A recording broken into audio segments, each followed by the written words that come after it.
Well, this is the paper that I sent is actually incomplete. Doesn't have a conclusion, and the second, well, anyways, this is part of a fieldwork research I did in 2016, end of 2015 and 2016 in Spain, in Madrid, with a housing activist from a movement called APA.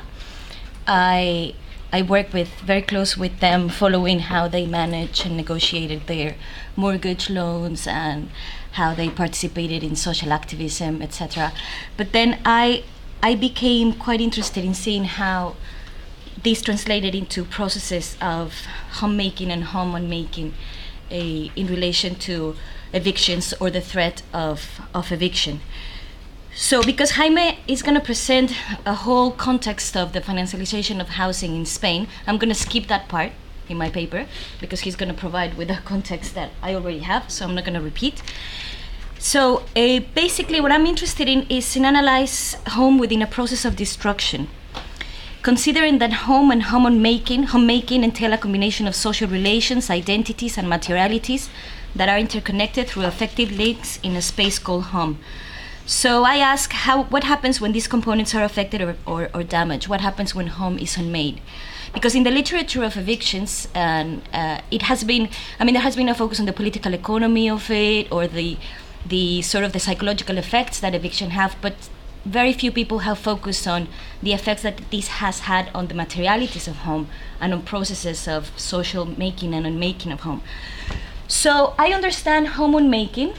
This is the definition that I'm using from Brickell and Baxter. It's the precarious process by which material and or imaginary components of home are unintentionally or deliberately, temporarily or permanently divested, damaged, or even destroyed. I examine how home unmaking through eviction or the threat of eviction is a result of powerful forces and wider political process and economic circumstances that transcend the boundaries of home.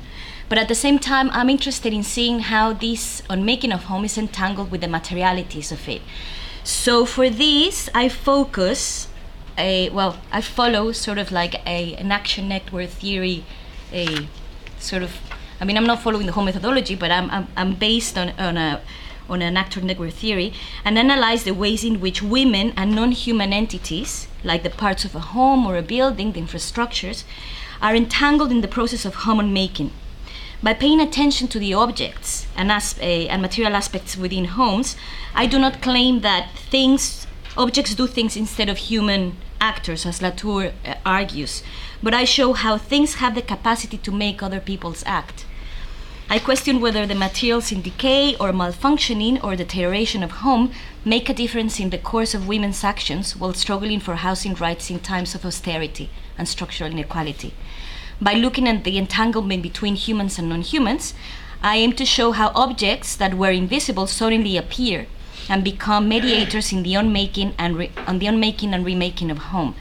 I'm interested in this aspect because most of the people I worked with, especially a group of women I follow through the whole year, they started talking about the materiality of their homes and the decay of materials as actually a very important, a pivotal aspect on the ways in which they not only unmade home in a material way and emotional, but also it allowed its possibility for remaking it later on while they became activists. So that's what I was interested in, looking at the materiality. So I guess my perspective comes from the inside of the household, what's happening at the materialities of home, in order to look at political and economic processes.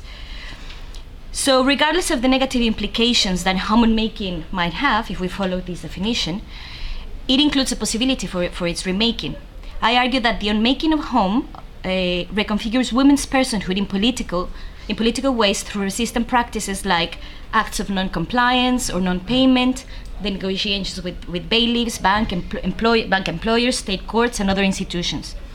Remaking home is also reflected on the way in which the collective struggle has allowed them to question the heavy burden they shoulder because of the traditional and nurturing roles inside the household. This is quite important considering the fact that many of the women that participated as activists in the movement had been abandoned by their partners after they defaulted their mortgages. At least in Madrid, there was a common saying by people among the PA that there was a high proportion of women within the activists, and most of these women had had marital problems because of debt. So debt is also disrupting marital relationships. Of course, my understanding of home bears in mind that these homes that are being unmade and remade are neither neutral nor conflict-free spaces, but a result of political context that influence the way in which social and material relations are maintained or destroyed. I follow feminist criticisms of home by taking into account how this space can be a site of uneasiness, discomfort, and potential conflict, and that is experienced differently according to... Is there a window? According to race, gender, class, and sexuality. So I'm not going to go into the housing crisis in the Spanish context because Jaime is gonna do that. But basically, many of the people I worked with, some of them were migrants who had a key role in not only the economic boom of the housing bubble in Spain, but also participated in got sort of drawn into the mortgage crisis and this predatory financial system, because having a mortgage allowed them not only to sort of acquire a middle class sort of status, the upward status mobility, but also for many migrants, it included the possibility of reclaiming family reunification. So bringing their families back home, which was something really important amongst the migrant women, the migrant people I work with. But of course, after the crisis, I mean, these are some figures that I have of the number of evictions that have happened since the crisis of 2008, 2009. Okay, and of course the unemployment rates, which from 2000, it rose from 11.3% in 2008 to 25% by 2012, and by 2017, it's hovering around 18.75%. So the high rates of unemployment, of course, have a very important impact on the way in which the unmake of homes have been unmade and remade. So let me move to some of the stories of the people I work with. In 2005, Catalina from Ecuador signed a 2,800 euros loan for a flat in Madrid. She used to work as a domestic worker while her husband used to work as in the construction industry. Back then, their salary almost amounted to 4,000 euros. So within the logic of the predatory lending system, it was cheaper to buy a house than to rent a house, which this also has a resonance with the historical with a history within Spain that has favored actually ownership of housing rather than renting. However, in 2011, after struggling for a while and trying to keep up with the volatile interest rates of their payment mortgages, they decided to default. By 2012, this is what she said: everything burst, revienta todo. My husband abandoned us, and I'm left alone with my daughter. Everything collapsed like a house of cards. I lost my horizon, my north. I lost interest for everything. I knew that if I did not pay the mortgage, I would lose the house, and the bank would repossess it, and my daughter and I will end up on the streets and will remain indebted for the rest of my life. I had no choice but to stay here with my daughter and take care of her. So after these sort of narratives were very common and loomed large in the narratives of my informants, memories of what happened when they started getting problems with their debts. But it also reflected some of the narratives that they talk about when they talk about their homes and the way in which their homes started crumbling down. This is Marcela from Ecuador as well. She was saying that these walls are literally crumbling down, turning into dust. It is quite impossible to keep from disintegrating. The house was sold when we bought it. It was in an okay condition. It had no humidity and everything functioned. It is quite ironic, maybe a sign, but the moment we received the eviction notice, the walls started collapsing. So the space which had been made by kinship relations and material objects that were connected to such relationships was in the process of being unmade through emotional disconnection and material neglect. The less they cared about the materiality of their homes, the more they could avoid facing the reality of eviction.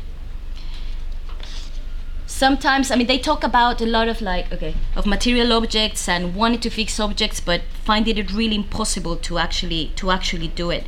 This deterioration of homes stood in sharp opposition to the efforts that they put in making a home when they got into debt. Although debt has become increasingly indispensable for achieving a form of dignified class among working class, it appears as a poison chalice within my informants, and as it is a mechanism that enables the possibility to make home, but at the same time, it's the instrument that provokes its unmaking. So let me just show you the unmaking of home in a material way not only affected people that had mortgages, and also the housing crisis not only affected people that had mortgages, but people like Amira and Jamal from Morocco found themselves trapped in facing evictions and eviction notices from a flat that they didn't even know. They were renting a flat from another Moroccan women who had defaulted on the mortgages and had left the country, and they were basically facing the eviction of this home. That was also it was also deteriorating quite quickly. For many people with facing foreclosures, going back home was a kind of a solution, especially in this case, for Ecuadorian migrants who were protected by the state, by the government from Ecuador, from the abusive and illegal mortgage laws that maintain Spanish homeowners liable for accrued debts, even after the reposition of their properties by banks. But for people like Amir and Jamal, this was not possible, because, it was, first of all, they didn't have a mortgage loan, but still they were dragged into the housing crisis. And second of all, they were waiting in order to earn their citizenship after many years of being in Spain. So they basically started getting entangled in the process of fighting for their home and trying to fix it, but find it very, very, very, very difficult to actually do it. Actually, as many people, they became squatters, ocupas, something that they never imagined unintendedly because of the whole crisis. So let me just move a little bit, because I have 5 minutes. Okay. So in the process of, sorry. Okay, let me just go back a little bit to Amira and Jamal. In the case of Amira and Jamal, the temporal uncertainty of eviction, which was experienced every time they got a new letter by the bank, had a powerful effect on the way in which they engage and disengage materially and emotionally with their home. The flat in which they lived was run down and seriously neglected by the owner. The pipes were not working properly. The wall painting was cracked and falling off. The windows were broken, and the kitchen did not have functional pipes for a stove. The unmaking of home in the face of eviction is characterized by its material neglect, destruction and decay. Materials and objects that contain important emotional and affective attachments before the crisis became agents that embodied and expressed broken relationships, reinforced women's sense of loss, and symbolized the structural precarity that characterized their lives.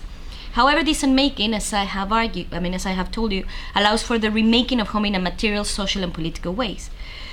So this is Rebecca from Spain, she told me this while talking about her involvement in the PA.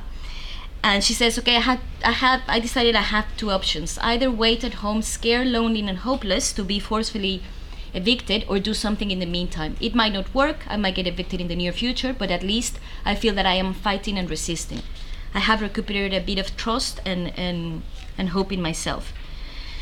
So, because I work with the PA, as soon as these women started becoming activists, it was interesting how they found a way to remake home, not only in a political way through the political actions that the PA engages with, but also in a material sort of way. So beyond the public aspects of being, I'm almost done. Beyond the public aspects of being a activist, women gain specialized knowledge of the legal steps that they must have taken in order to navigate the complex bureaucratic Spanish system and defend their homes. I mean, it was not only like when they were negotiating with banks or bailiffs or participating in public demonstrations, but also these sort of activities were reflected in the way in which they were reconstructing pieces of the broken homes as a consequence of such actions. For instance, Luzmila managed to stop 3 evictions with the help of the people of La Paz, and started reconstructing and bringing back all the things, the literal material things that she had given away before the first eviction, and she started reconstructing and make home in a new way. Homes that had been unmade through neglect and disregard were slowly remade as a way to resist the pressure created by the prospects of losing it, developing new emotional attachments to things through fixing them, renewing and investing in the space once again, help women in reconfiguring in the reconfiguration of narratives of loss and nostalgia. So Catalina was talking about, she was one of these people that talked a lot about her eviction through the materiality of home. And she was telling me about, they all talk about curtains for a reason, all of them. So she decided to fix the curtains finally that the husband was supposed to fix, but he didn't. And she decided, like, she was making this sort of comparison. If I have confronted the police in the stop evictions and demonstrations, I think I confess the broken tiles of the bathroom that had been haunting me for years. For people like Jamal and Amira, for example, remaking their occupied home started with learning at the PA how to mitigate the social shame that they had felt for being squatters, ocupas, especially because they came from a middle-class background in Morocco, and embodying the occupation of their home as a political act that cut across and transcended the intimate space of the house. Due to a lack of money and with another baby on the way, the remaking of home did not necessarily include fixing the broken pipes or windows, but investing in things that will offer some comfort. For Jamal, for example, it meant buying a TV that he placed on the living room and hanging some pictures of their families back in Morocco. For Amira, it meant saving money to buy a small gas stove in order to be able to cook and invite friends for meals. If I don't have money to paint the walls and fix everything that is broken in this house, at least I want to be able to cook in order to feel that I'm at home. Yeah, I'm going to the conclusion. Well, this is the family. So in her study of women activists against evictions in Cambodia, Brickell proposes to look at women's engagements in politics as a strategy to claim intimate citizenship, rights and obligations, recognitions and respect around those most intimate spheres of life. Following her lead, I have tried to look at women's activism within the PA as a way to remake home in a political, material and intimate way. On the one hand, their participation in the movement has offered the possibility to find themselves as autonomous women, but it has mainly offered them a way to remake the unmade home. The process of becoming activists has been transferred into the intimate space of home and to the remaking of those homes which had been partially unmade by evictions. Through an analysis on unmaking and remaking of homes, I have shown how the homes of my informants are precarious sites that are a consequence of a lack of affordable public housing and high levels of home ownership, dependency on the brick industry and mortgage arrangements pushed by the predatory financial system. I have understood home as a multifaceted, contested, affective site in which its material and social unmaking, in the face of evictions, open up a space for its remaking in social, material, and political ways. I have argued that I have tried to show that the analysis of unmaking and remaking of home in contemporary post-crisis Spain offers a reflection of global processes of precarity and resistance in the midst of an increasing financialization of the everyday life in the global north. Thank you.